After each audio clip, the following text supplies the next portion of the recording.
انہوں نے یہ کہا ہے کہ خدا کے لیے آپ جیو ٹی وی پر یہ بتائیں کہ آپ نے جن علاقوں کا ذکر کیا ہمارا ذکر نہیں کیا. نیلم ویلی میں بہت زیادہ سیز فائر کی وائلیشن ہو رہی ہے اور ہندوستان کی طرف سے نہ صرف فائرنگ کی جا رہی ہے بلکہ گولہ باری بھی کی جا رہی ہے.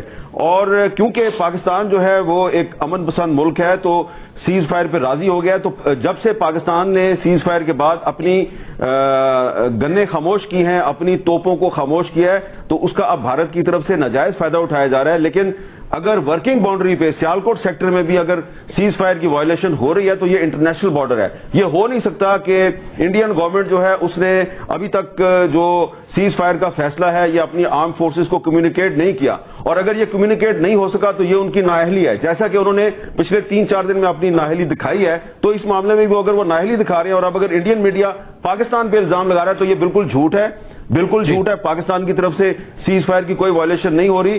تو اب جبکہ میں آپ سے بات کر رہا ہوں, میری انفارمیشن کے مطابق تقریباً لائن آف کنٹرول کے ہر سیکٹر پر انڈیا کی طرف سے سیز فائر کی وائلیشن کی جا رہی ہے. اور شاید اعزاز چودھری صاحب صحیح کہہ رہے تھے کہ انہوں نے صرف ایک ڈسیپشن کے لیے, دھوکہ دہی کے لیے سیز فائر پر آمادگی ظاہر کی. شاہزیب خانزادہ صاحب دیکھیں, یہ بڑا واضح ہو رہا ہے کیونکہ نریندر مودی صاحب کا یہ ایک کلاسک ٹیکسٹ بک کیس ہے. جس طریقے سے وہ آپریٹ کرتے ہیں, وہ اپنے 1.25 ارب عوام سے زیادہ 8 بجے 9 بجے کی ہیڈ لائنز پر چلتے ہیں. میڈیا پر کیا ڈیبیٹ ہونا شروع ہو گئی تھی, سب بتا رہے ہیں کہ میڈیا فرسٹریشن کا اظہار کر رہا ہے کہ آپ نے ہمیں جنگ پہ لگایا, پاکستان کو فتح کرنے کی باتوں پر لگایا, اور آپ ڈیل سائن کر کے آ گئے. اور امپریشن یہ ہے کہ بھارت کو ٹرمپ کی ماننا پڑی ہے یا پھر بھارت کو بیک فٹ پر جانا پڑا ہے. CNN اور BBC کے مطابق کہ پاکستان نے جس